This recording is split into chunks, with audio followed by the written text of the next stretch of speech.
YLEevent.com Coaches Show is presented to you by the Hillsboro Economic Development Corporation.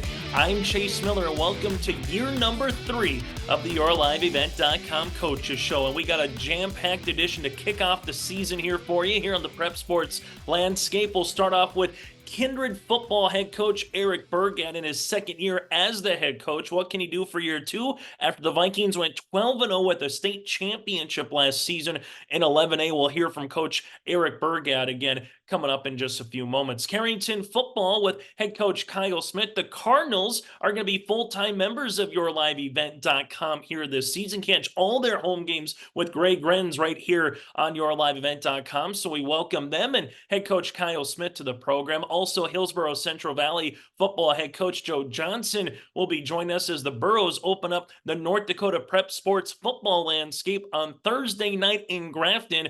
Jake Berkmeyer will have the call for you right here on YourLiveEvent.com. We'll also hear from Sargent County football head coach Eric Olson. The Bulldogs, second year in 9-man. They made it to the playoffs last year, and they won the region. They open up the season in hope against the Maple River Raiders. We'll have that game for you right here Friday night on YourLiveEvent.com. Then we get to a little girls golf. Central Cass girls golf. Jess Nelson, the head coach, will be joining us. The Squirrels have already played in 3 meets here this season with just over a month before regionals begin. And then Northern Cass volleyball head coach Angie Johnson, as the Jags are back-to-back Class B champs here in North Dakota. We'll get a little preview with Angie Johnson for Jags volleyball. Shanley boys soccer, speaking of champs, they're the defending champs in soccer on the boys side. And Jacob Fritz, newly minted first-year head coach and assistant and a 2017 alum of the Shanley Deacons, will be joining us. And our senior spotlight this week, T. Sylling of the Maple River Raiders, will see T in action on Friday night against the Sargent County Bulldogs. So senior spotlight will round out the program again with T. Sylling. Let's get right into the conversation. We'll hear from Carrington football head coach Kyle Smith in a moment. But first up, let's get to the Kindred Vikings. Join us, part of the 2024 kind of season preview here for the first YourLiveEvent.com Coaches Show with the Kindred Vikings. Eric Burgad with us here. And Eric, I know a lot of people still probably around town, and rightfully so, want to talk about that championship run in 2023 as you kind of get into the school year. And I know as coaches, that's all great, but now it's a 2024 season that you have to worry about. But for the guys that are coming back that played, for the guys who maybe were so to speak, number 2s who had the opportunity to play a little bit, but maybe didn't start, what do you hope they carry over from last year's team into 2024 this year here, Eric? Yeah, you're exactly right in that there is a positive buzz and people are excited about last season and what we were able to accomplish, and we're proud of it too. But you'll never hear us talk about it. Like, the word championship won't come out of my mouth. The word Dakota Bowl, or that's all so far out of the picture, and we haven't played a snap yet. So it's not a focus within our team right now. Our focus is fall camp. But just knowing that we were able to make a deep run last year, and that we had guys that are returning and that were part of that. What you hope to carry and what you hope to expect from your kids is just kind of a level of calmness and just knowing that they've been in those big pressure situations. They've been in those games where you really got to battle. And, it takes a full quarters to be able to pull out a football game, and, just the grind of a long season too, and what that does to you mentally and what that does to you physically. So there's definitely things we can take away from last year, but you got to go slow to go fast. So we're trying not to get ahead of ourselves, and we're living in fall camp world right now. We're not thinking about the playoffs or anything further than that.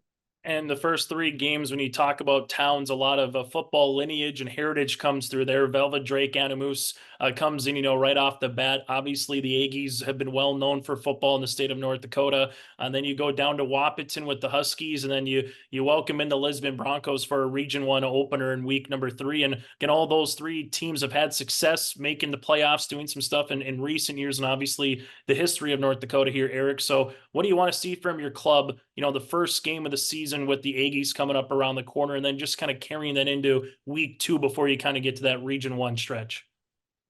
Yeah, I'd love to see a ton of consistency and just seeing the carryover, that the work that we did in the summer and the work that we're doing now during fall camp, that we're strong enough and that we're fast enough and that we're conditioned enough that we're competitive in those games. You have no idea how they're going to shake out, but that's what I'd hope, that we're prepared enough that we're in those fights. And the three teams that you listed there, yeah, very good football teams, and it's kind of cool to be playing a West Side team week one, and especially in a team like Velva. And I grew up west side of the state, and so I was very familiar with Velva. My dad was a football coach, and I remember him just, endless sleepless nights over preparing for Velva. And you'd walk into his office and his entire desk is just filled with sheets. And, you got to work hard to be competitive with those guys. So that's the exact type of game we're expecting week one.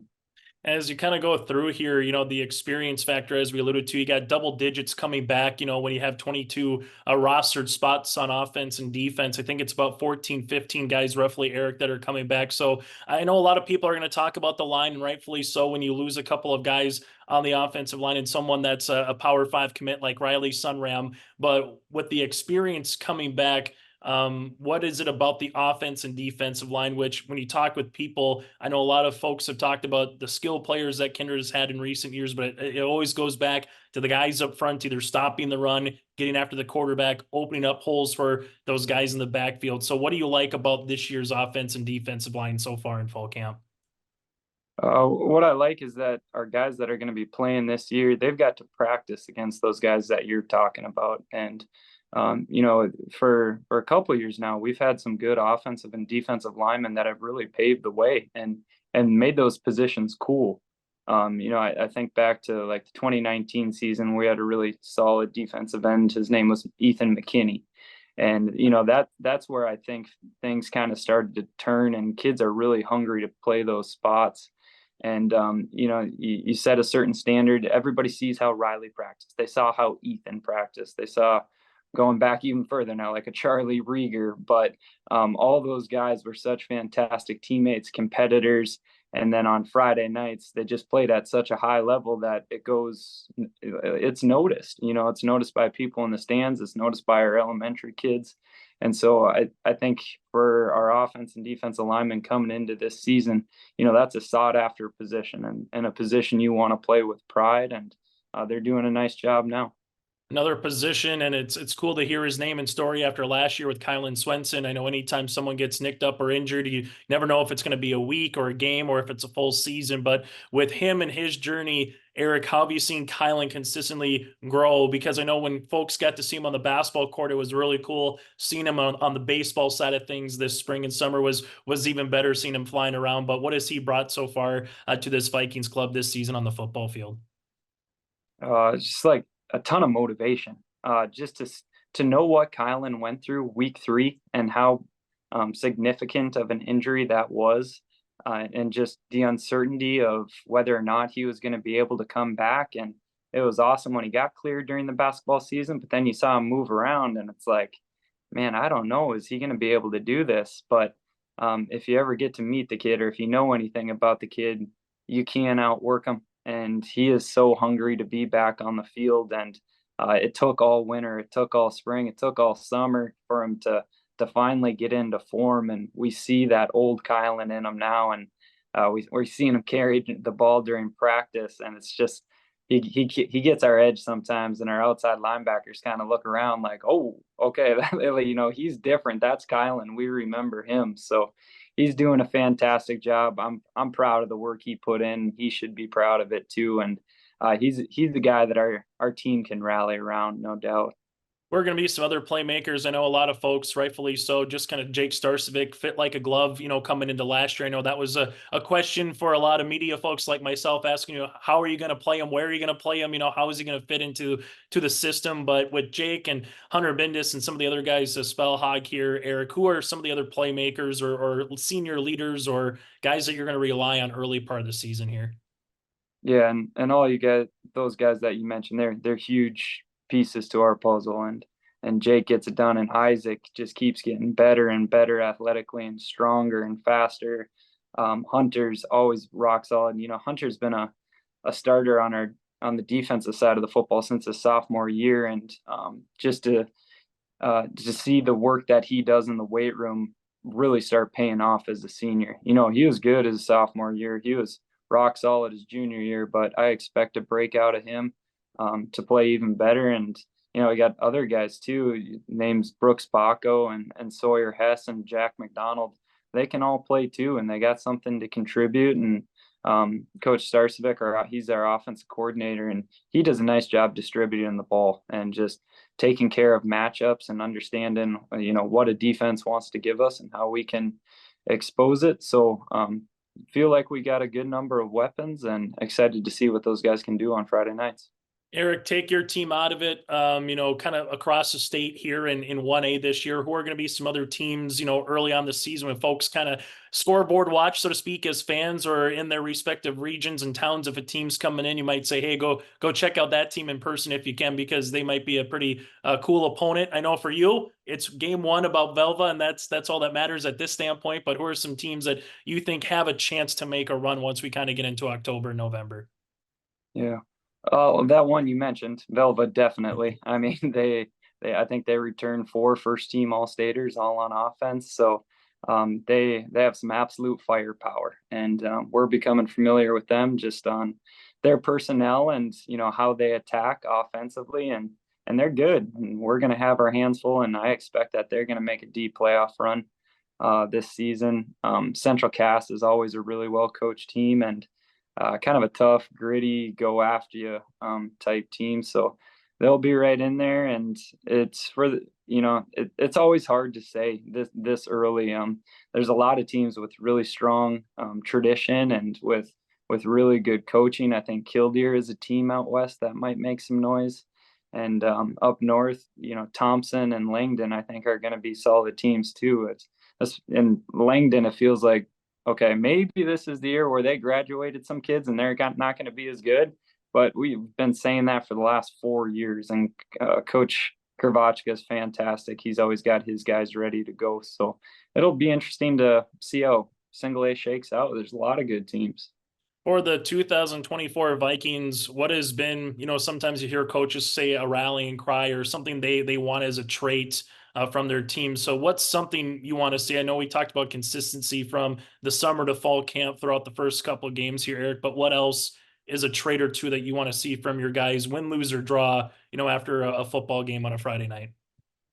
Yeah, I think our kids throughout the off season and throughout the summer, they hear from just people outside of our program, I guess, that we got a target on our back. And I don't love that expression. I think that, makes you feel like you're in survival mode, and it kind of puts that mentality into your head. And so we've been just trying to flip the script on that we're the hungry team, we're the hunters, and are people going to give us their best? Yeah, they always do. And it doesn't matter how we did last year, we're going to get a team's best effort. And so we can't come into games thinking that, hey, we just got to hold on to this and we're going to be all right. No, we got to go into games with an intact mentality and go after people. Vikings and Aggies Friday night in Kindred for the season opener. We'll have it for you right here on yourliveevent.com. Eric, as always, thanks so much for your time. Best of luck this season, and look forward to chatting with you down the line. Yeah, always fun, Chase. Thanks for having me. Live, work, and play here in Hillsboro, North Dakota. The Hillsboro Economic Development Committee can assist you with information and support for business and housing. Experience Hillsboro. More at 104. Right now, head coach Kyle Smith for the Carrington Cardinals high school football team joined us on our Your Live Event coaches program here. Thanks, Coach, for joining us here and taking time.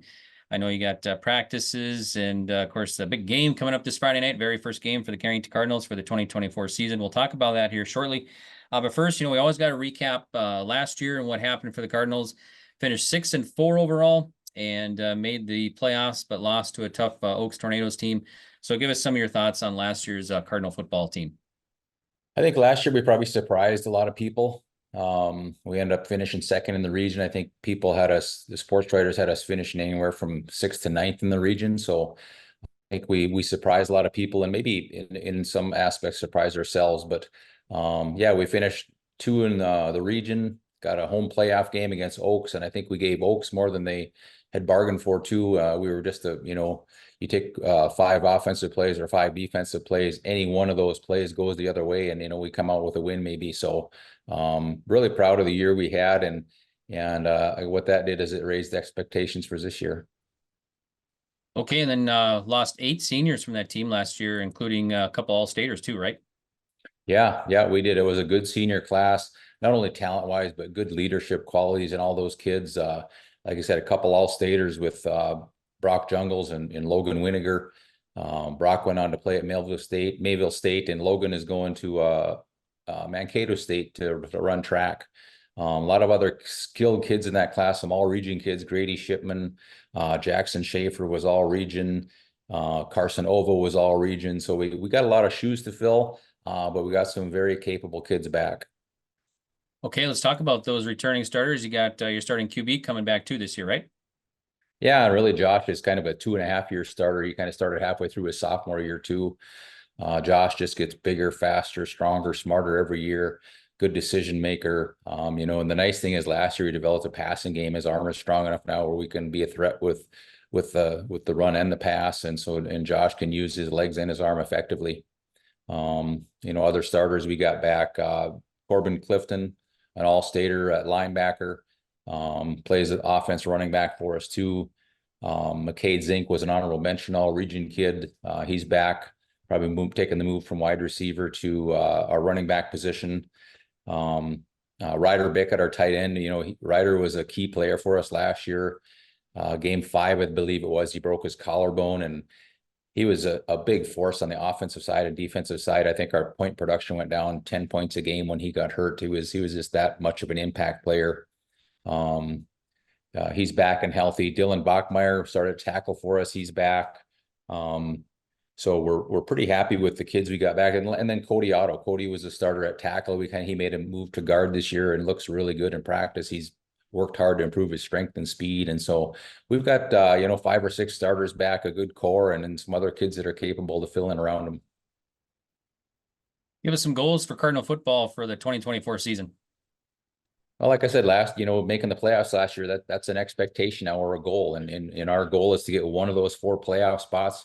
Everyone wants the 1 seed, but really when your goal is to get into the postseason. When you get into the postseason, you hope to make a run. And our goal every year is to get into that postseason and you get hot and make a run. And that was maybe a long shot last year, but this year the kids are expecting it. And that's certainly one of our top priorities. Lost a longtime assistant coach, Greg Hochul, retirement. Who do you got for assistants this year? Yeah, we're going to miss Greg. Greg was with the program, I think, 3 decades. And so a lot of experience we lost there, but Walker Carr is new to the program. Walker's a 2016 graduate of Carrington, all-state football player, a 3-time state champion wrestler, a good track athlete, just a very competitive guy, a very smart guy, a very level-headed guy. We're really happy to have Walker on staff. Then returners, we got Matt Hone. Matt's been with the program ever since I've started. Matt does a great job. He's going to kind of step in and take over the D coordinator and the line spot that Coach Hochul vacated. And Todd Bickett back for his 3rd year, working wide receivers, D-backs, and he's going to be our special teams coordinator. And then Chad Bickett is volunteer. So that's our staff this year. Okay, and head coach Kyle Smith, 9th year as head coach for Cardinals program too, right? That's correct. Yeah, time flies. And I think it said I would have told you're crazy if you'd have told me I've been with this for 9 years. But I started when my kid was a sophomore, planned to maybe coach for 3 years and get out. But I really enjoy it. It's a passion, and I look forward to this time of year. Okay, we got Southern McLean coming up this Friday night here in Carrington. Give us some tips or some things to do to come out on top of that one. Well, Southern McLean's a little bit of an unknown to us. They were at the team camp we were at this year, but they didn't have a lot of kids there. We were missing some kids, so it's kind of hard to tell what they have, what they're going to do with us. But our goals to winning are going to be the same every game, and that is to win the turnover battle, limit the big plays, and try and win the possession battle where we have the ball in our hands more than they do. if we can do those three things, I think we're going to come out on top more than we're going to finish behind. So that's our goal going into next Friday night. And sometimes those are a challenge on week one, but we got a lot of experience back, and hopefully we can achieve those goals. One more question before we let you go here, Kyle. You guys, Carrington competes Class A Region 2. Give us some top teams in the region and maybe even the state in Class A football this year. I think until somebody knocks Langdon off in our region, they're going to be the favorite. Well coached. They got a good core of kids back. They lost some kids, but they just kind of refill over there, and they're going to be awfully tough again.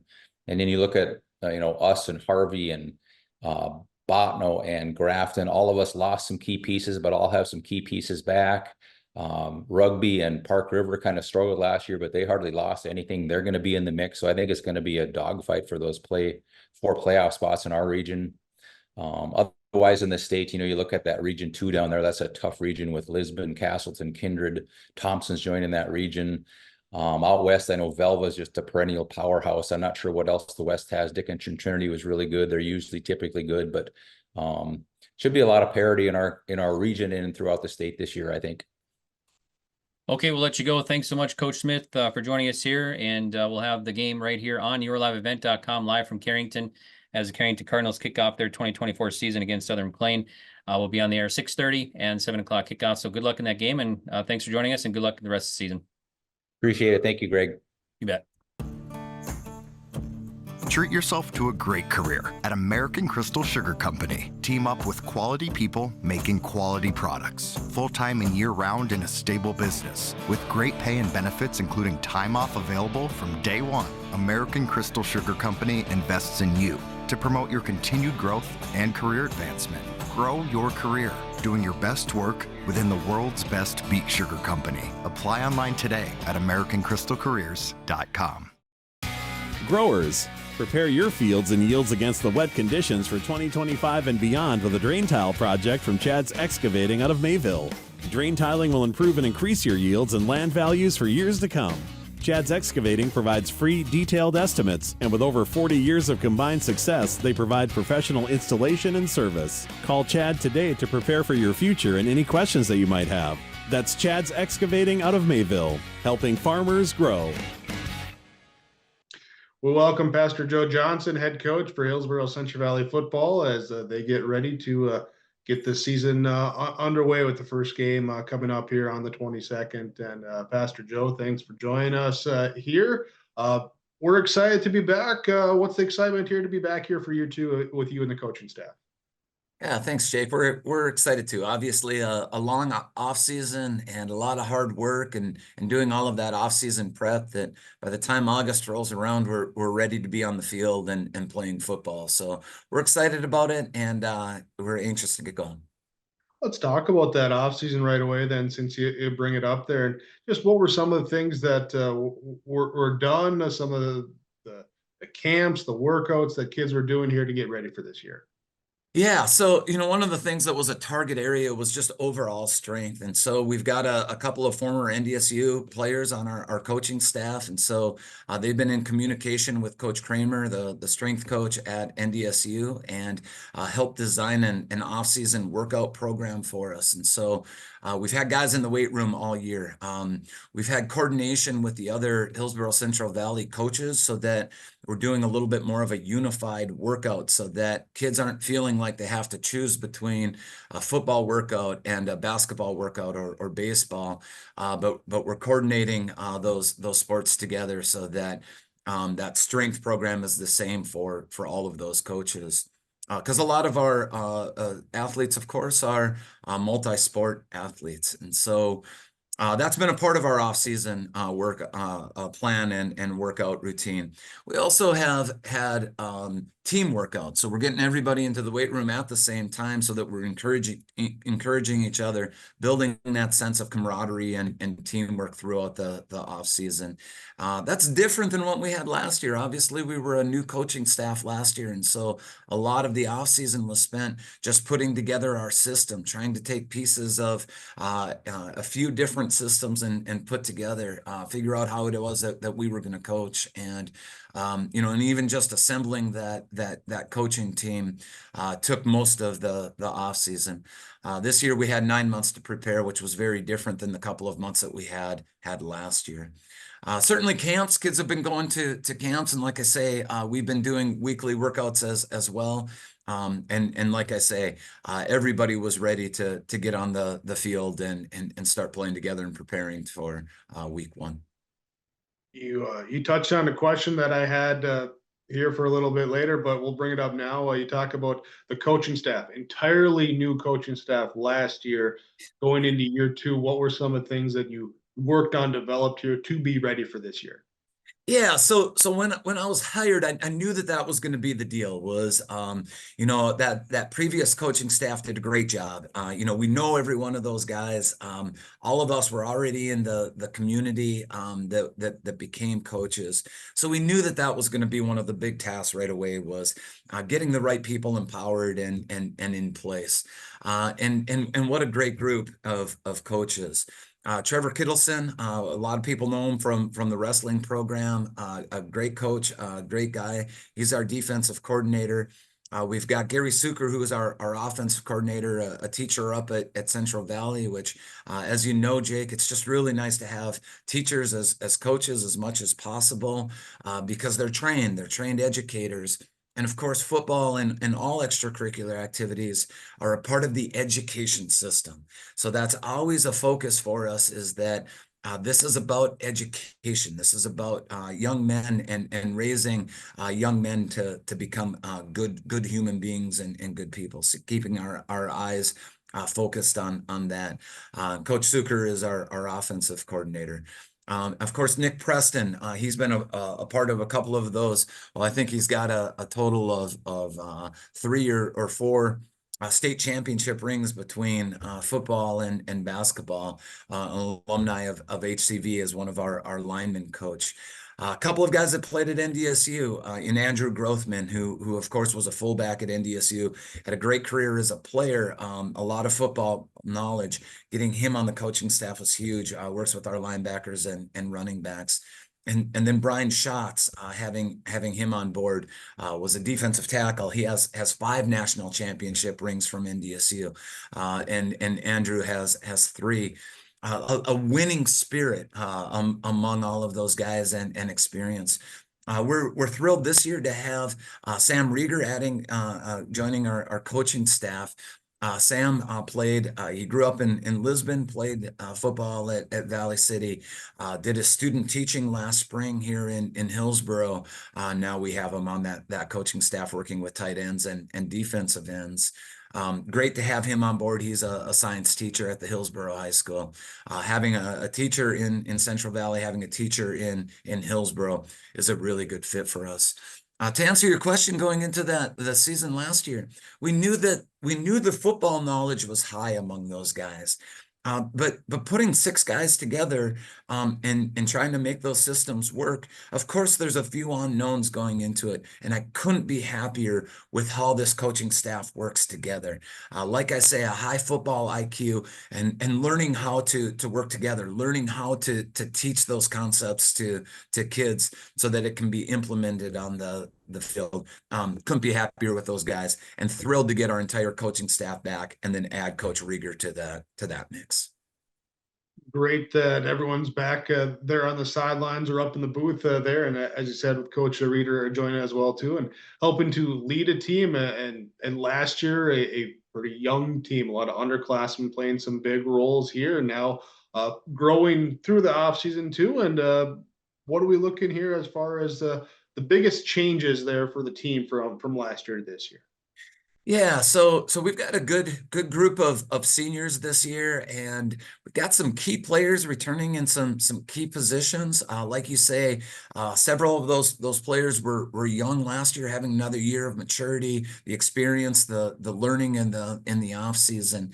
Some changes for this year. Obviously, we're always proud of those guys that have graduated, and we're proud of all of the Hillsboro-Central Valley alumni that are playing college football. Landon Olson graduating, obviously he was a key player that we really leaned into last year. That's a change. We gave him the ball a lot. We relied on him, and of course he had a great season. We have Oscar Benson, who's playing at NDSU, a senior linebacker at NDSU. Riley Olson is playing college ball at Valley City. We've got Caleb Hattlestead, who's playing at Mayville State. Landon Olson, who we just mentioned, playing at Mayville State. And Dylan Mitzel, who's out at Jamestown, playing for Jamestown. Proud of all of those guys. But obviously some changes this year in that backfield. And we're excited about our up and coming backs. Ty Mueller is a fast and quick running back that has been waiting in the wings. He's made good use of every opportunity that he's had. We've got depth in that backfield with Sawyer Owens. A lot of you know him, state champion as a wrestler, and ready to be in that backfield. Our fullbacks in that backfield, Ben Thompson, same thing, a senior who's been waiting for his opportunity to really show us what he can do. And then Braden Chenault, again, all of those guys being wrestlers, Braden and Sawyer and Ben Thompson. Braden was starting at will linebacker last year, and adds depth to that backfield as well. So that's some changes that you'll see from last year to this year. You mentioned young players last year, and we had Tyson Lushik starting at quarterback last year. Tyson's back as a junior, another year of maturity, another year of experience, coming in with a whole different sense of confidence than he did last year. He was confident as a sophomore, but as you know, we kind of had three guys in that position. We didn't know who our starter was going to be last year. Now we've got the guy, and that's no secret that Tyson is the guy. Had a good season as a sophomore, now stepping in as a junior and is ready to go. At those receiver positions, we're returning two seniors at those receiver positions. That's Wyatt Johnson at wide receiver and Isaac Thompson at the other wide receiver. We're returning players at tight end as well. Ben McRitchie steps in as a senior in that position. Chase Halfley, who you saw have a really good year in basketball last year at point guard, and was an all-region baseball player, stepping in as a junior and ready to play. Riley Richter gives leadership to that offensive line. He's a senior and started as a sophomore and a junior, and comes in as really the leader of that offensive line. So like you say, some young, they were young last year and now stepping in with a little bit more experience this year. Still opportunities for young players to step in and make a difference. Some of those young players to have on your radar would be guys like Carson Kazette, again, a wrestler, a tackler, stepping in as a junior and going to find his way onto that field. Brody Dickoff, and he'll be stepping in on that offensive line and special teams and doing a variety of things, punter, kicker, and is a good athlete. Good footwork on that offensive line. Bryce Miller steps in as a sophomore and will be playing that wide receiver position as well, defensive end, and will contribute in a variety of ways. So a lot of those players last year that were young, stepping in as juniors and seniors, not as young now, but still some opportunities for young players. And like I say, returning some key players in some key positions. A lot of names you just brought up, a lot of depth there. How are you doing as far as overall numbers, breakdown of the roster for that depth, and how have those early preseason practice battles gone there as guys try to earn those spots? Yeah, and a couple of other names I just want to bring up as we move into that would obviously be Jack Matson. Is he kind of anchors that entire defense for us. His twin brother John, both of them on that defensive line are strong, fast, play tenacious, and we call them the Bash brothers because they're hard hitters and ready to go.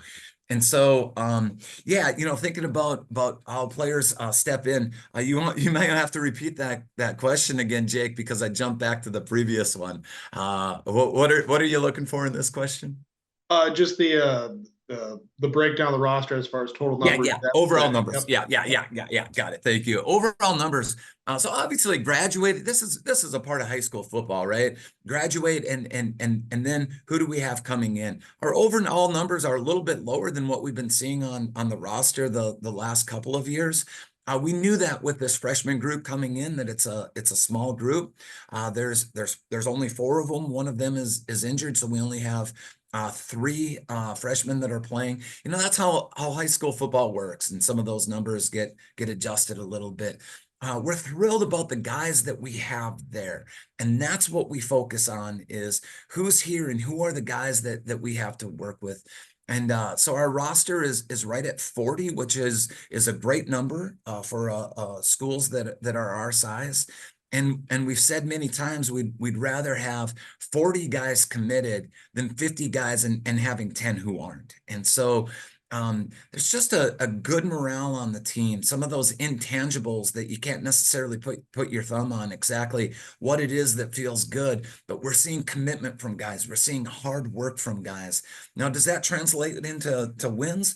Well, that's what we're working towards. And so our focus right now is getting those right guys in the right positions, making some adjustments. I talk about those seniors that are stepping in as leaders.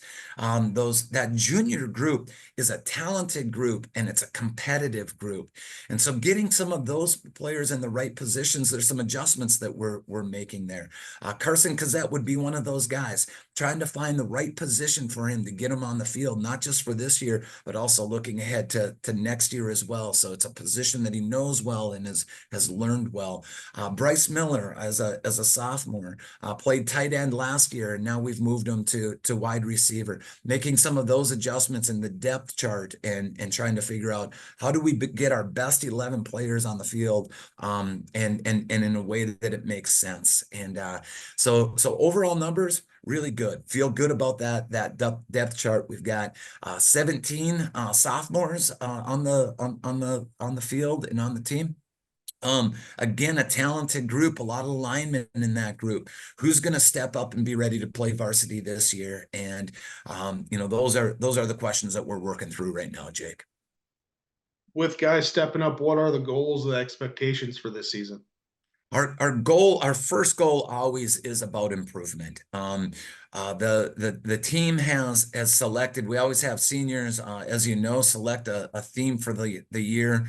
Last year, those seniors had picked more than a game, focusing on, growing as people. That's always one of our goals, is what are the life lessons that we're teaching in the game of football. And then the second emphasis is always about improvement. Are we a better team in the fourth quarter than we are in the first quarter? Well, this year our seniors have selected as a theme family. We love it, focusing on there's times with family members that you don't like your brother or your sibling, but you always love each other. And that's a part of being on a football team. So that theme of family, well, that's kind of grown in the last 8 practices that we've had into fourth and family. And when the going gets tough, when we get to that fourth quarter, when we're doing conditioning, we're going through quarters when we do conditioning. And so when we get to that fourth quarter, you're not just doing it for yourself, you're doing it for that family member who's in the trenches right next to you. So fourth and family, fourth down, how are we executing on fourth down compared to our first downs?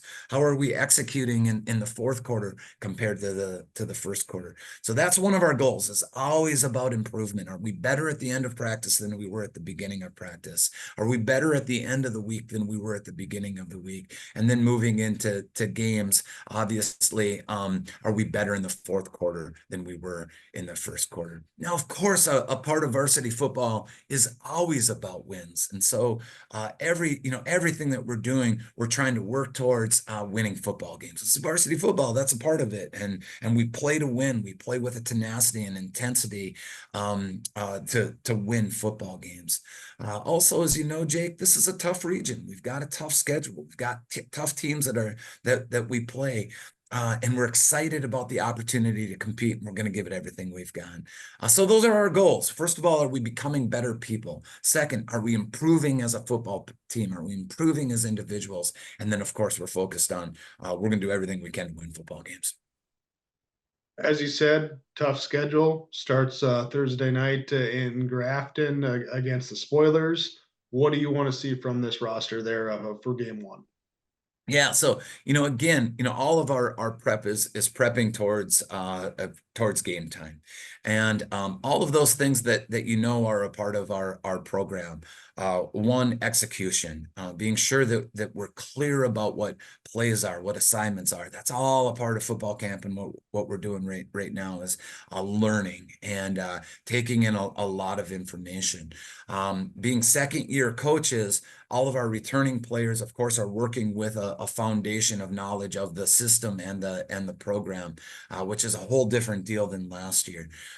We don't want kids to get caught thinking. And so that's one of our goals right now in moving towards game time, is being able to play fast, being able to react so that kids aren't getting caught thinking. So that's one of the big ones.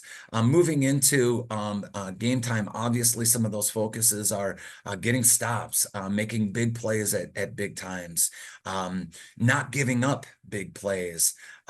For us, we're going to have a little more balanced attack than we had last year. Obviously, having Landon in the backfield last year, we really leaned into that. Now a little bit more balanced attack between the running backs that we have in the run game. We've got experience at our quarterback position, experience at our receivers position. So obviously some of those big play opportunities, minimizing turnovers, taking care of that football. Those are all things that we're focused on our side of the ball. In terms of scouting, as you know, we're focused on being the best team that we can be. But a big part of football has become with the use of your live event and different tools like Huddle. Scouting becomes a big part of what we do. And so paying attention to what they're doing and how do we make adjustments for that. Some changes up at Grafton, of course. And so those first couple of games of the year, you never really know what to expect from other teams. But we're going to be prepared with all of our assignments and the rules on defense, those rules applying no matter what we're seeing in those offenses to make stops. So like I say, there becomes a focus on the other teams because you kind of have to do that. But right now our focus is on how can we become the best team that we can be. Well, looking forward to seeing the best team out there when the season starts off and throughout the season as well. Pastor Joe, thanks so much for the time today. As always, great to chat with you. Look forward to doing it here as the season moves on. Sounds great. Thank you, Jake. We appreciate you. Thank you. Pastor Joe Johnson, head coach, Hillsboro-Central Valley Borough Football. Join us here for our preseason previews. Well, as we continue here, part of our season preview on the gridiron, joining us now from the Sargent County Bulldogs. He's the head football coach. That is Eric Olson. And Eric, always fun to chat football with you, obviously, because that means school is starting. We're back into the normal Friday night lights and swing of things. And number two is just taking a look at last year, a tremendous season for you guys, transitioning from 11 to 9-man. I know I've talked with you before, and you said we maybe had some unfinished business that was still on the field, but in terms of the success, in terms of the quality of kids that you had, there was a lot of really good things, Eric, that happened last year in the first year of 9-man. How do you hope that carries over to year number 2 this year, being a 9-man football? Well, just we know our opponents now this year. Last year we kind of went in blind a little bit, not knowing the Maple Rivers, not knowing the Richlands as well. But now we have a familiarity with those teams. And just I think it took us maybe a game or 2 or 3, even though, we won those games, but just knowing, hey, we need to take different angles at 9-man compared to 11-man on defense. We need to get everybody to the football in 9-man because, you break one tackle and you could be gone, as opposed to 11-man. There's there are more bodies on the field, and you don't get those huge plays as much in 11-man. But yeah, it was a learning experience, and hopefully the kids can take the success that we had last year and now know that we're going to walk in and we're going to be a good team. I think we had a pretty good idea last year that we were going to be a pretty good team during the regular season, but I think after both after the Moore game and after the Wyndmere game, we realized, what, we're a really good team. And it may take us, we don't have those 12 seniors around that we did last year, but the guys that we have carrying the torch again here this year, I hope they understand that we're a pretty good football program, and it's just going to be carrying on from this year, from last year to this year, and hopefully from this year to next year. I know I always get, it doesn't matter if it's your program or a different program, Eric, that moves up from 9-man to 11 or 11 to 9-man. I know I always hear a lot, just kind of throughout the day. Oh, what's the big changes in 9-man compared to 11-man? Or is there as many kids that come out? What's roster sizes look like?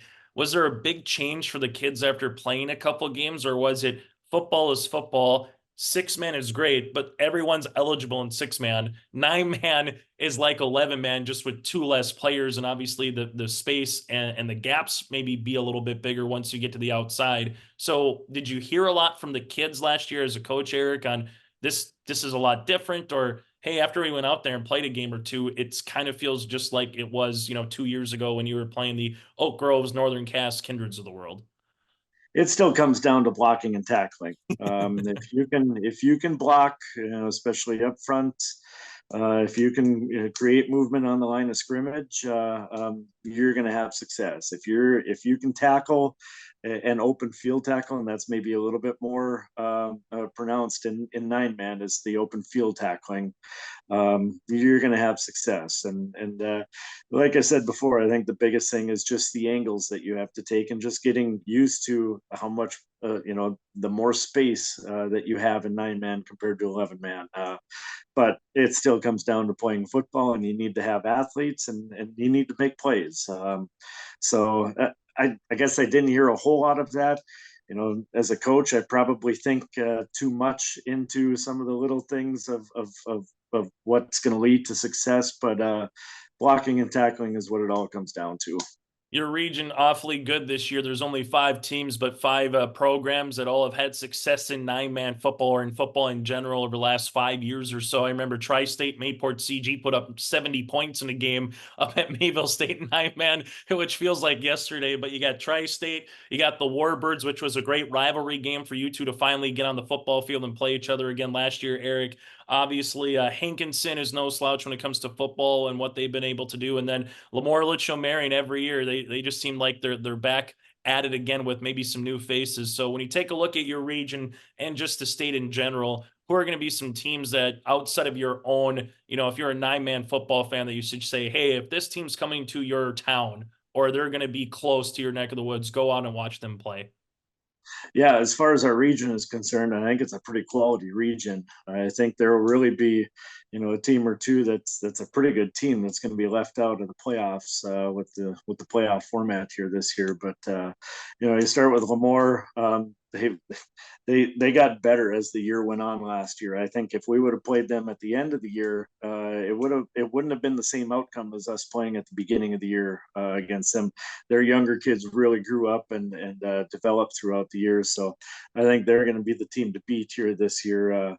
Wyndmere Lidgewood, much like Lemoore, they're Wyndmere Lidgewood, and Coach Stringy's got them going every year, no matter who they graduate. They plug in new kids. They find maybe they find different roles for new kids, but it was a pretty electric atmosphere of us playing last year. And granted, both teams I think were undefeated at the time, and it was a moment that a lot of kids talked about of being their favorite moment of the year last year, of just going in with the sheer amount of people that were in attendance, and it was something that I wish that we could replicate every year. You look at Hankinson and Rayshon Rayshawn Earl is going to be tough to contend with. And not only him, they've got a couple other kids. I know they're running back, or sophomore running back. I know they had a tight end. They're going to, Coach Moneylaws, he does a great job with them too. And they are, they don't have a whole lot of numbers every year, but their quality is always pretty good of what they put out on the field. And then with Tri-State, we did play them as a JV team, or a JV game last year. And just seeing what they had on their JV team, I felt that they could have maybe won a couple games in the region last year if they would have played a varsity schedule.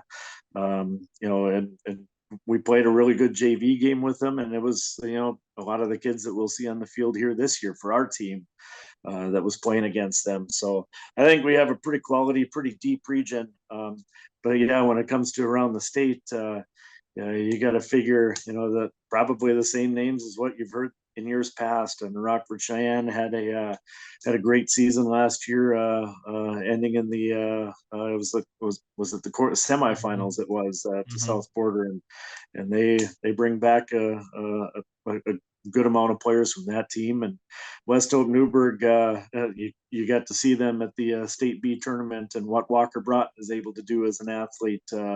So he's going to lead them back. I know New Salem brings back a lot of players. And North Prairie, they're only the state champs from last year. So, and they bring back a D1 recruit. So, I think 9-man football is a pretty quality product overall. There's a lot of good players, a lot of good teams that you're able to see.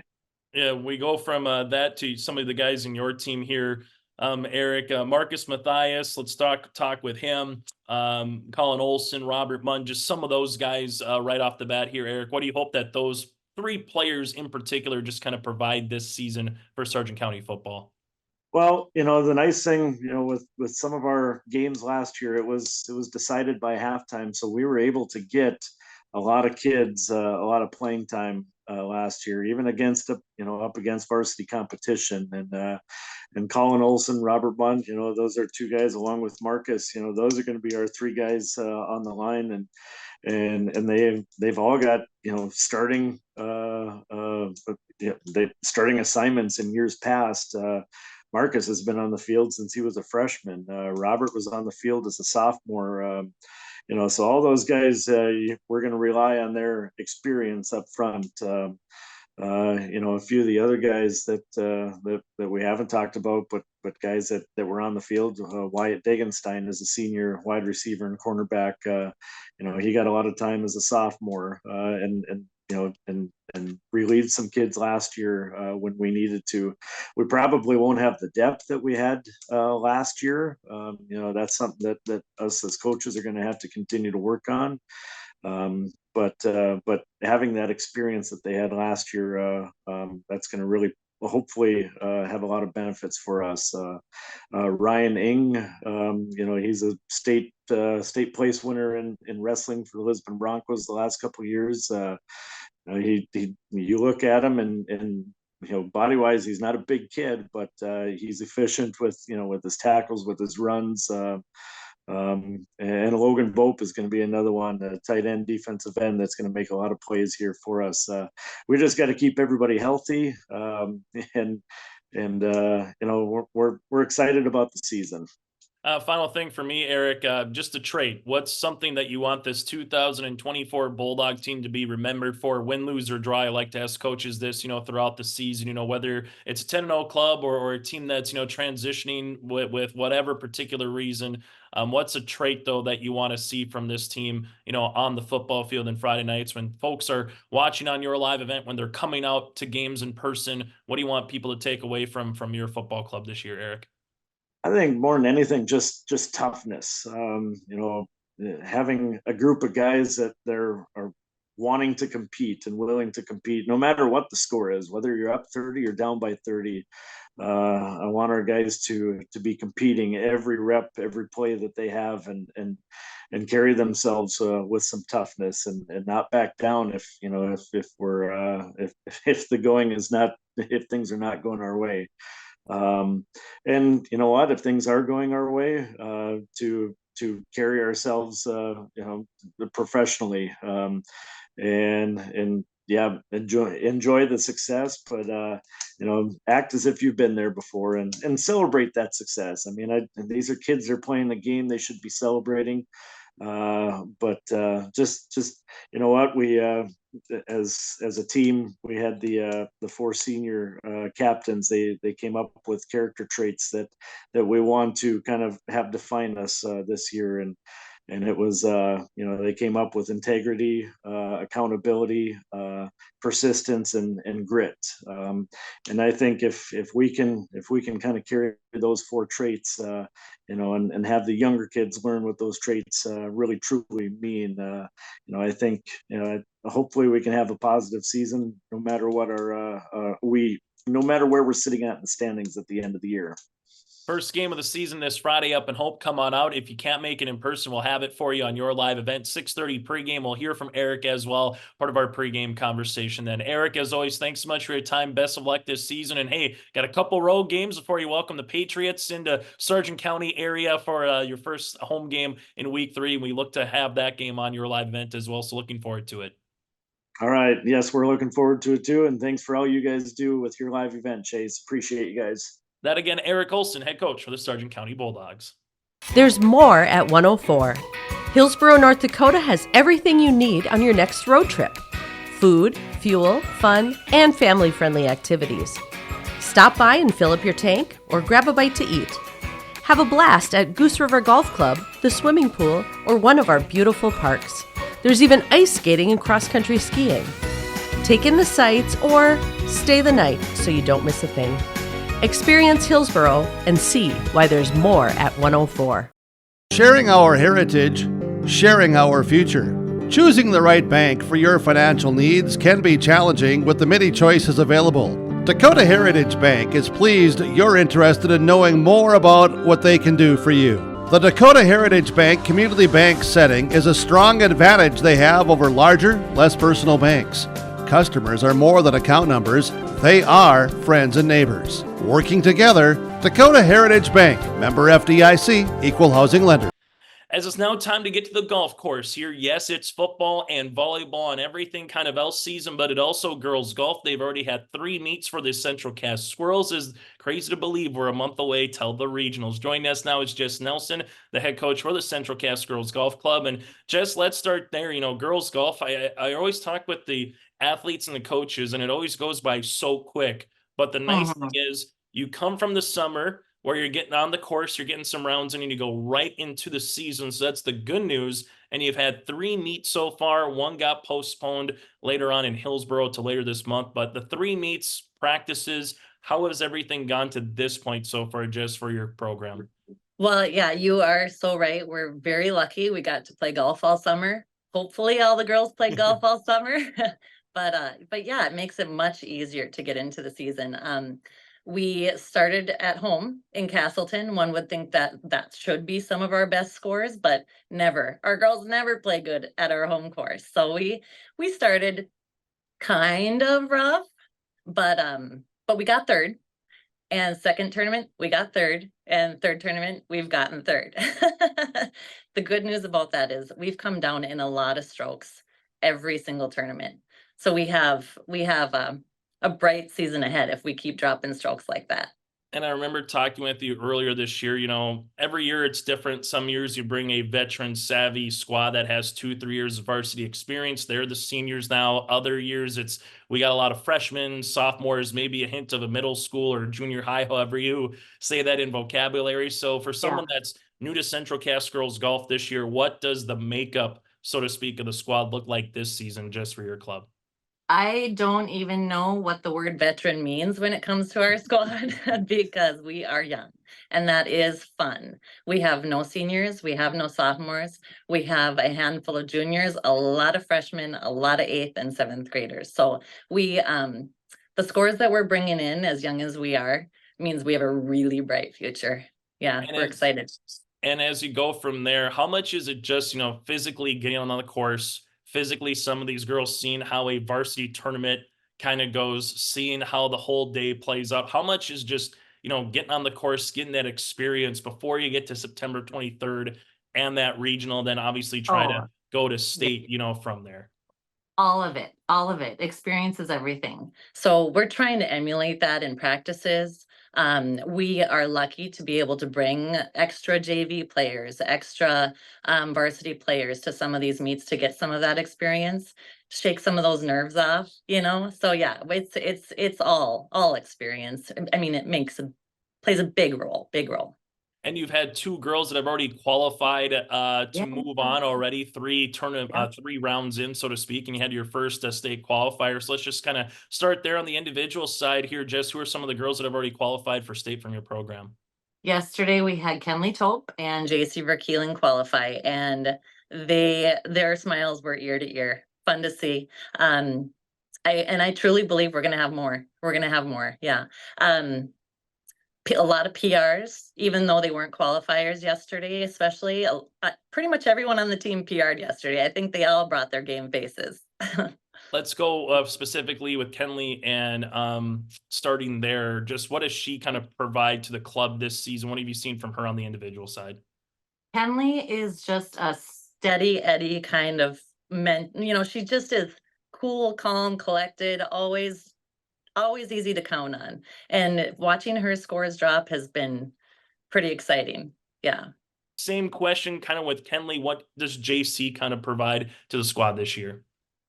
JC is a firecracker. She comes out strong, and she is going to be super fun to watch too. She had a fantastic PR yesterday. Her front nine, she shot a 39. Never seen the 30s before. So yeah, she's a firecracker, always smiling, always the fun on the team. So yeah, she's definitely important, definitely glue to our team. I know there's probably a couple other golfers that you can talk about, obviously, with the amount of golfers that are out on the squad this year here, Jess, but what's one or two other golfers that you're kind of circling to say, hey, they have a chance, to get to that next qualifier, maybe find a way to get to state, or someone who provides maybe that leadership, even if they're a younger classman, but kind of the elder statesman, if you will, on the team with just how the roster comes through. Who's one or two other girls that you kind of want to highlight here? Well, the one I guess that you could call a veteran is our junior Grace Wood. She has drive, and she was so close yesterday to qualifying. I see it happening in Cooperstown. She is our leader for sure. She takes care of the girls, makes sure their collars are straight, makes sure they have their stuff in their golf bags. I mean, she takes care of the team. How much for you is golf an individual sport and a team sport? I know we kind of always ask coaches about this because obviously as the individual, you want to go out and shoot your best every particular round, which helps the team. But at the end of the day, you're not taking a tee shot. It's not a scramble. You're not taking a tee shot for your teammate. You're not putting for your teammate. You're doing everything your own self. So how much as a coach are you talking about the individual side, but also the team side here for girls golf? We need to look at our team scores. I mean, we are in a position where we don't want to just send two girls to state. We want our whole team to get there. This is my first year coaching these girls, and I heard Riley Danielson. Oops, sorry, Riley working now. I heard her say about this team that they are always concerned about each other. Whenever you check on them, and it's so true. Whenever you check on them, how's so-and-so doing? How's she playing today? It's not just about me.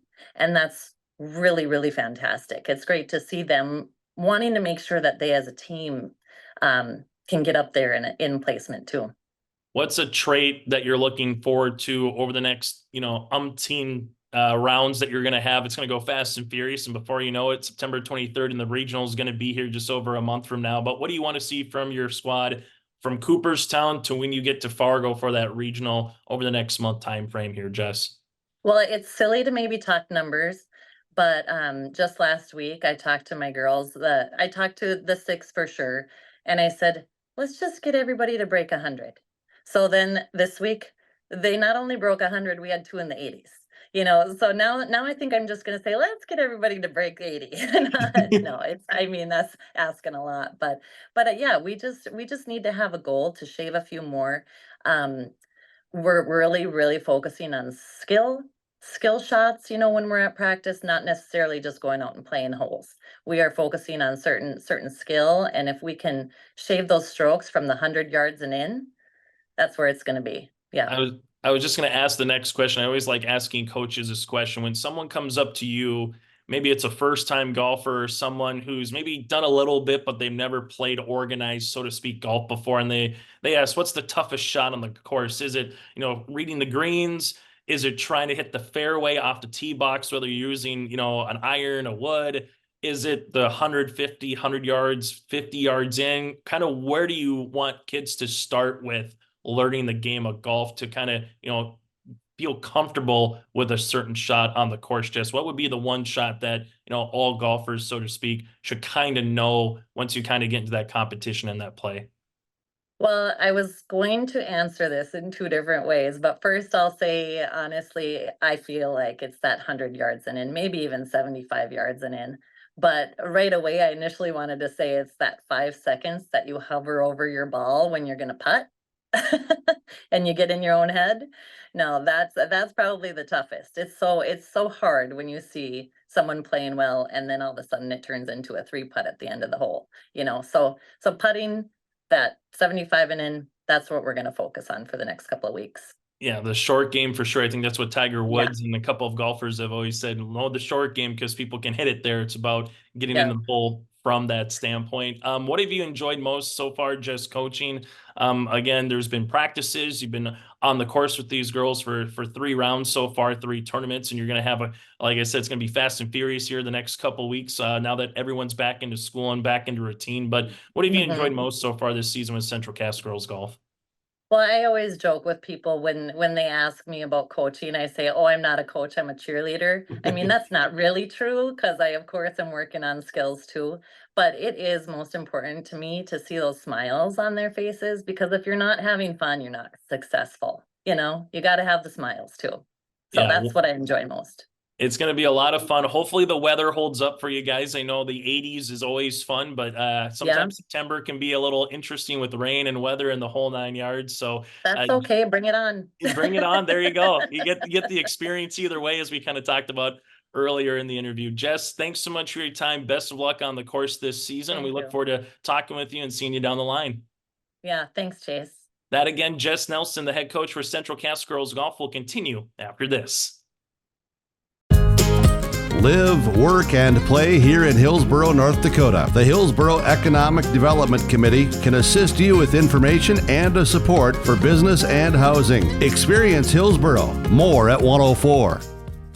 Well, it's now time to talk a little volleyball here. A ton of football, obviously, the first week of the YourLiveEvent.com Coaches Show, but volleyball will be here sooner rather than later as well. With us now is Northern Cass head coach. That is Angie Johnson here. And Angie, always has to be fun going into the offseason, winning a state championship, as you've done the last couple of years now back to back. So number one, how was the offseason? And number two, what do you hope to take for the players, the students that were on that team last year into the 2024 campaign? Yeah, I mean, it still feels crazy to say back-to-back state champions. It's like, I don't believe it, but I mean, they've been really good. I mean, we come in June and they're ready to work right away, and we do all of our skill work throughout the summer, and we go to team camp and all these tournaments. Their parents and them are willing to go everywhere, so they're super excited. And obviously we're trying to come into it, we're not trying to defend anything. It's a new group, and just trying to figure out kind of the same old, who are the leaders going to be, who's going to step up and do that, and what everybody's different position and role on the team is going to be. As you come into this year, who are some of the experienced players that maybe had an opportunity to play in rotation or get a little bit of the taste of the varsity level last year? Who will be some girls when people pick up a roster or watch a couple of games early on the season in person or on your live event that they go, okay, I remember that name, or, ooh, this is maybe someone in a different role this year?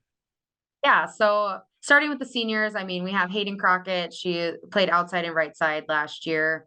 Addie Winterquist played a lot of middle and right side. Paige was one of our setters.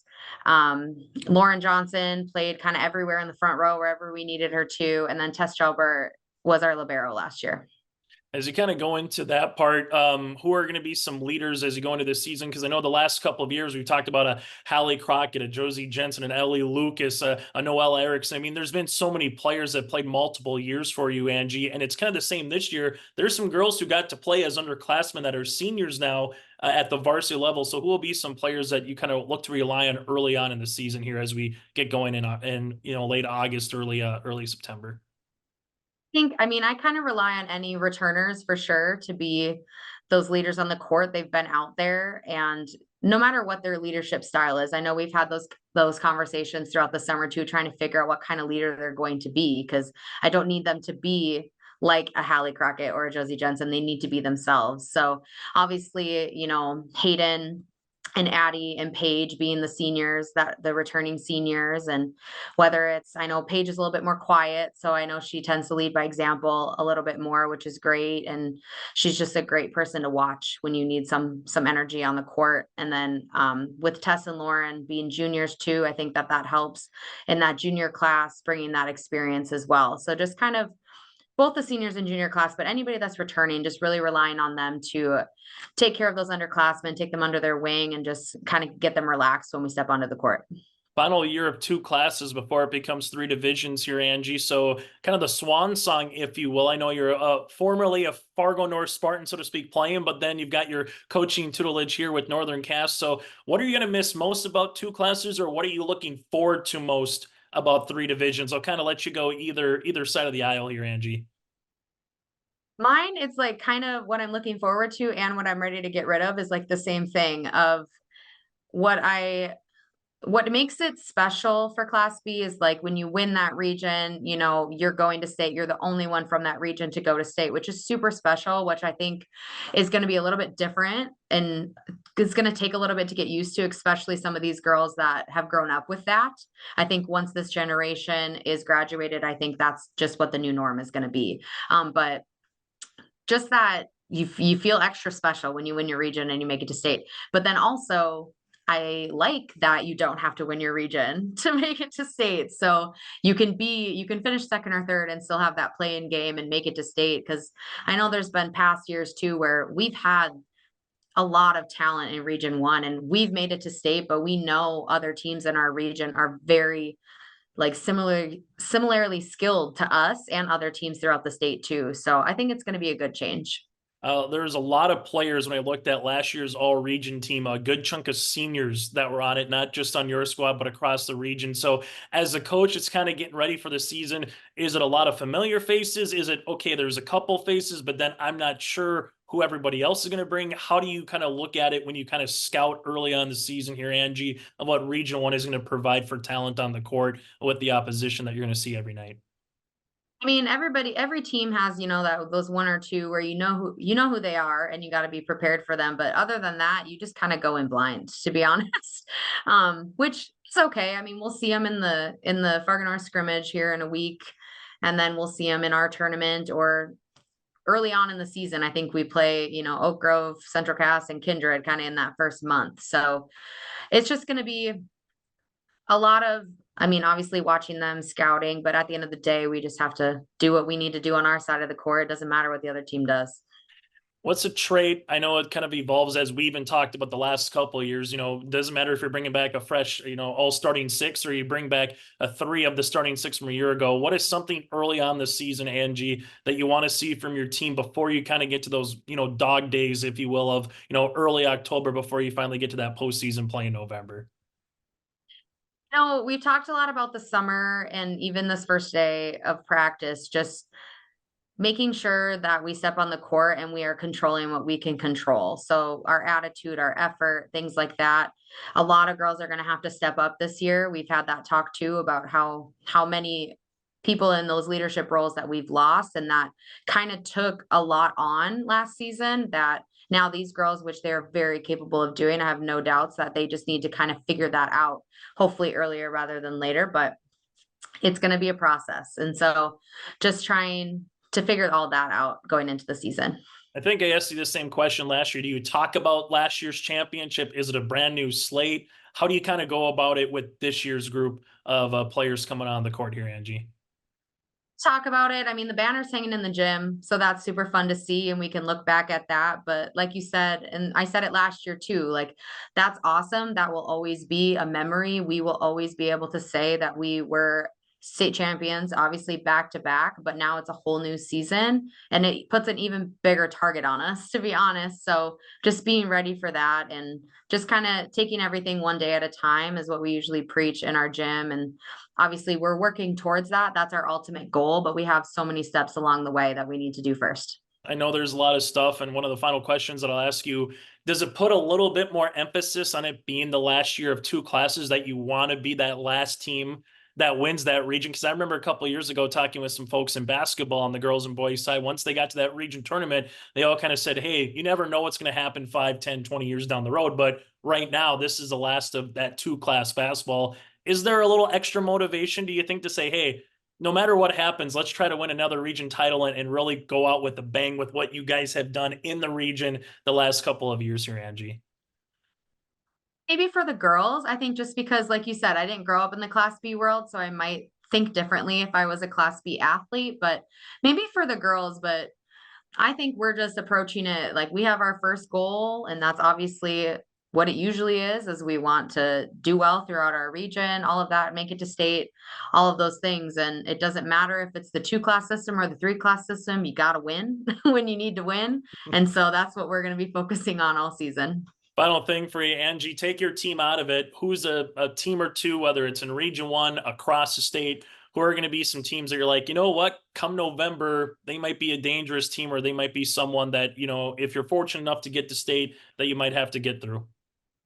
You know, I could tell you this answer a lot more after the Northern Cast tournament, but I mean, looking in our region, I mean, we have so much talent throughout our region. I think obviously Central Cass, Kindred, Oak Grove, Maple River, all of those. I mean, I feel like we have so much talent and so much potential in our region, and everything changes throughout the year. Anything can happen. I mean, that was very evident last year with us too. So, and I mean, looking throughout the state, I think like Lemoore is going to have a lot of talent returning, and I mean, our Redeemers always puts a great program out there. So it's lots of competition. I think no matter where you go, it's going to be a fight.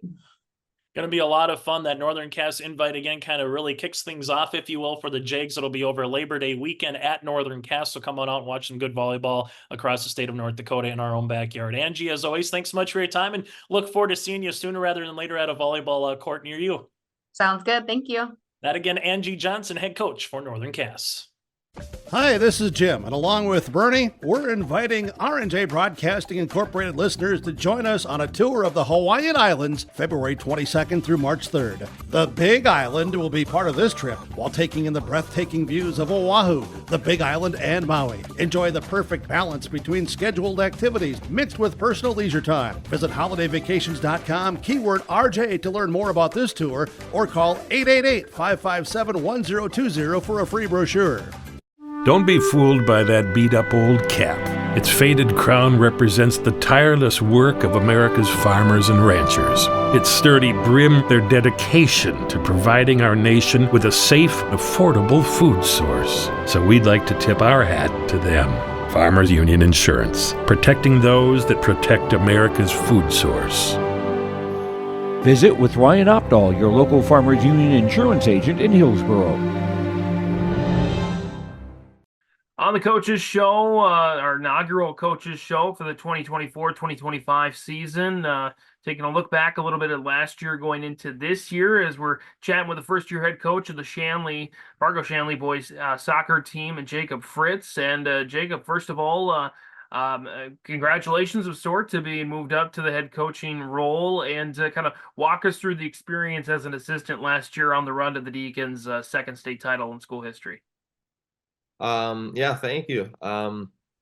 Last year was a long time coming. Both myself and the previous head coach, Ryan Christensen, have a lot of second places combined between us. So this was a long time coming. Felt very good to get that final win at the end of the season. Kind of give me some of the ups and downs from last year that you guys had to go through to get to that state title. We lost, I can't remember how many regular season games, but it was at least one.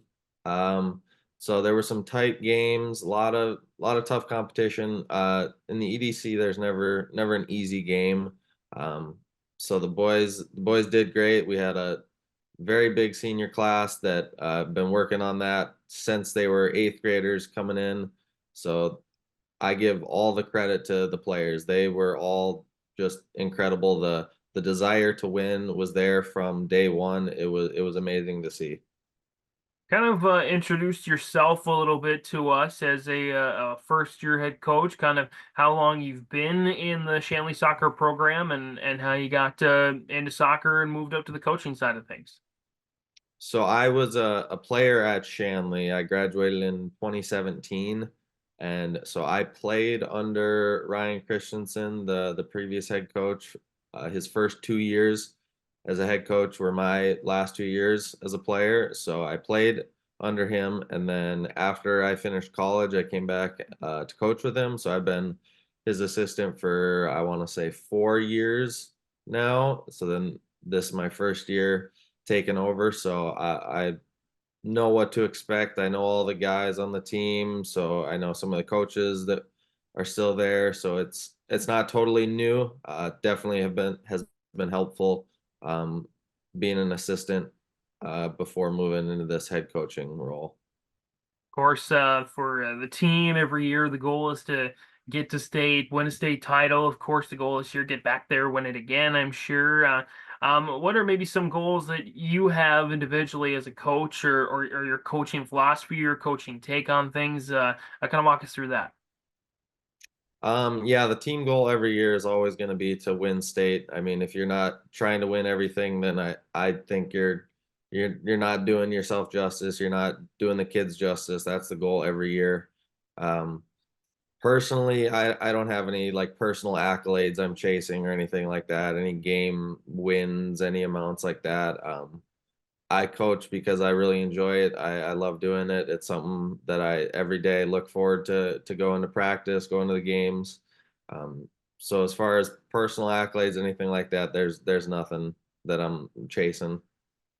You mentioned that you had a big senior class last year that kind of sparked that run to the state title, and you got some carryover this year, 3 seniors this year, 5 or 6 juniors as well. Kind of walk us through the team you got this year.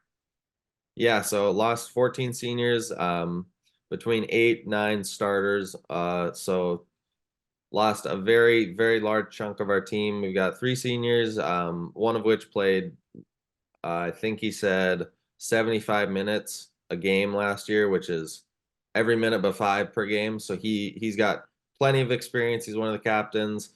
Our other captain is a defender who played probably the same amount, if not more, game time last year. So we've definitely got some guys, some leaders who were there, who played and who experienced what it takes to win state. The game-winning goal scorer in the championship is back. So we've got guys who have experience that can really help the younger guys step up and learn what it takes to be Shanley soccer and hopefully win state again. Looking at the schedule here, you guys open things up tomorrow at home at Sid Cichy Stadium, looks like, against Fargo South. Always a rivalry match, always a quality opponent when the Bruins come to Shanley. Yep. We started last night. We played Cheyenne. We lost 3-0, but I thought the boys played well. Like the scoreline doesn't necessarily show how the game went. I thought we had our chances. We played pretty good. They scored some nice goals, so credit to them. But yep, we're looking forward to tomorrow, hopefully getting that first win under our belt this season. So it should be a good game. Kind of walk us through kind of the rest of the schedule, kind of the ins and outs. If there's anything particularly interesting or any intricacies in that schedule this year. So I think the first 3 weeks of the season, so this week and the next 2 weeks, we've got 3 games a week to start out the season. So lots of games right away, which is nice to get the younger guys, get them in the groove and see how varsity soccer works and get them, acquainted, more accustomed to the pace of varsity versus JV. So I think that'll be nice. And of course, the newest addition at Shanley, the new track put in. You got to feel like it's re-energized that whole stadium complex. It's definitely different to have the bleachers a little further away from the field. At practices, we've got the cross country team running around the tracks. There's just a lot more people around, and it's a good addition. Yeah, it looks very nice. The red, it's definitely not good to see. Jacob, anything else you want to mention about Shanley boys soccer here on the Your Live Event Coaches Show? Nothing I can think of. Jacob Fritz, head coach of the Shanley Deacons boys soccer team. Again, 0-1 to start the season. They're looking to bounce back with a home victory tomorrow night against Fargo South. And Jacob, again, congratulations on this new venture into your career, and best of luck to you and the Deacons this season. Thank you.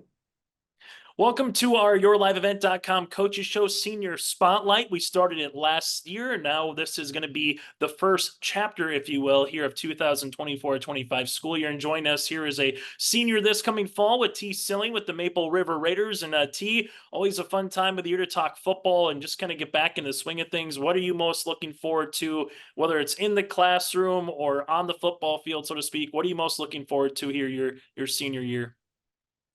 Mainly just looking forward to my last year with the guys. I'll just improving since my freshman year and just really looking to go play well.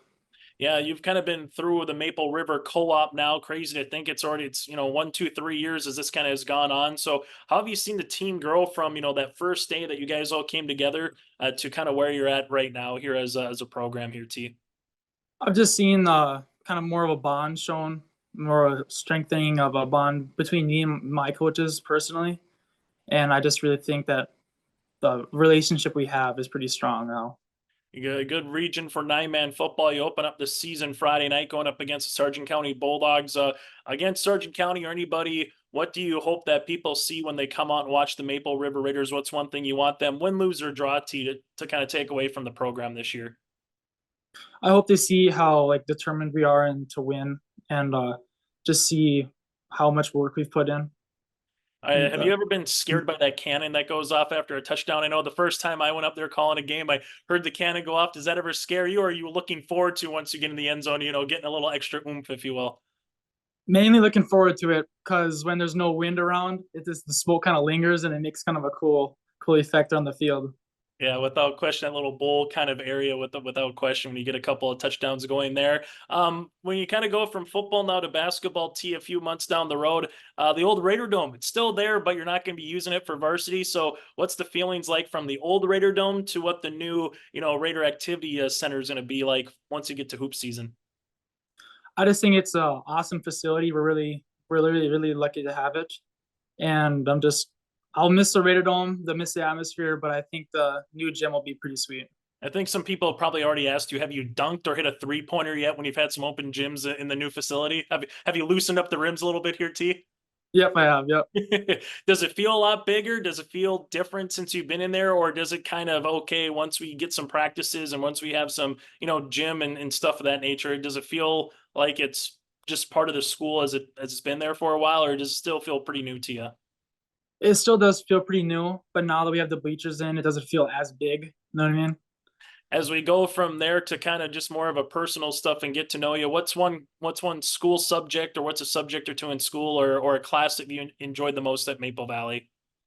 I do like history, and I like sciences. Our science teacher here is pretty cool. He does a really good job and just makes it really enjoyable. So when we talk history, we're talking world, American history, and same thing with science. We're talking biology, chemistry. Where are we kind of going here, T? I like biology. I like the anatomy and physiology parts of it, and then I like kind of American. Favorite sports memory of all time. When you think of it, what's kind of one or two or a couple of things that come to mind for your favorite sports memory? It's kind of one or two. My sophomore year, playing game to get into the region tournament. We played up in Hope after our gym flooded. and then probably my second one would be that game against Richland my sophomore year. I was able to have a couple connections to my brother down in the end zone, and that was our first playoff win. So that was pretty cool. Yeah, first year as that co-op, able to get a playoff win, move into the postseason. You mentioned your brother Wyatt. What was it like, playing with your brother there? And obviously, you were a year removed last year, now 2 years removed since he was a senior and you were a sophomore at that time. But how much fun was that playing with your brother? When he had the opportunity for any particular varsity sport? Yeah, it was pretty sweet. He would give me a lot of criticism. I'd give him some criticism. I don't know if he'd listen to me very much, but just a really, really cool to come home and just kind of like hash out game plans and stuff. And it's this really cool bond that we had. You guys still try to play each other one-on-one when it comes to basketball when you can here, T? Yep, sometimes not in the new gym yet, but we have a couple times. Superstitious at all when it comes to sports? Do you have to do the same things every time before you get to a football game or basketball, or is it just, suit up and let's get to the opening kick or opening tip? T, are you superstitious at all? Not quite. I just always do wrist tape on my left arm or on my left wrist with a cross with eye black. That's really my only pregame thing I do. And right now you're getting recruited, you're going through the recruiting process. So what is that like, and how much did you know about the recruiting process, T, beforehand? And then what would be something that you've kind of learned that you'd like to pass down for the next generation that's coming up, that's maybe, freshmen, sophomores that will be in your same position, having an opportunity to play at the next level if that's something that they want to do? Yeah, me and my family are kind of new to it. We haven't really gone through this before, and it was a little scary at first. We kind of settled into it and kind of figured out what was going on, and really just kind of do as many like camps as possible, because I have done quite a bit this last summer, but I'd say just like as a sophomore or as a junior, just go to as many camps as possible and just kind of like talk and like see as many options you got. Some of those camps, T, what were some of them that you went to? I mean, were they local, on the eastern side of the state of North Dakota? Did you go kind of outside of state? What were just some of the ones that you went to here this summer? I went out to Missoula at Montana State, and then Montana University. And then other than that, just kind of local, kind of like NDSU, UND. And then I went down to Aberdeen for Northern States. And then that's kind of the furthest ones I got. All right. So for a couple of coaches, you got Larry Fontaine, you got Jay Coca. Just when it comes to football and basketball here, is there a Larryism or a Coca-ism, so to speak, something they say that kind of stands out with you that you probably will take with you once you're done being a Raider? Yeah, I do. They're both just so passionate about what they do, and as coaches, they really just like care about their players. They care about the program, and they just really, really like want to not really win, but they really just want their players to succeed and do well. Final thing for me, T, what have you enjoyed most about the co-op just in general? I know it's always kind of new sometimes when school goes one way or another, but it's been a couple of years now, as you alluded to football and basketball. What have you just enjoyed most between the Maple Valley and the Hope Page, school districts coming together? Really just kind of playing with new guys and just getting to know guys that I probably would have never met or not really gotten to known. And then the last thing here, what does it mean to be a Raider for you, T? Just between any sport, whether it's school or something in between, what does it mean for you to be a Maple Valley Raider? I've always felt supported. I've always just been taught to work hard and give it my 100% best. And it's just really been a fun time. T, thanks so much for your time. Looking forward to seeing you up there in Hope and seeing if the cannons go off a couple more times this season for you on the squad, and best of luck this season on the gridiron. Yes, sir. Thank you. That again, T. Sylling from the Maple River Raiders. That again is our senior spotlight. That does it for this week's edition of the YourLiveEvent.com Coaches Show. Is presented to you by the Hillsboro Economic Development Corporation. Make sure you join us for edition number 2 here coming up on Wednesday, August 28th at 7 o'clock as we welcome the Minnesota prep sports scene into the YourLiveEvent.com Coaches Show. Another senior spotlight, that and more still to come as we welcome you to another edition of Prep Sports here on YourLiveEvent.com. I'm Chase Miller. Enjoy the rest of your evening.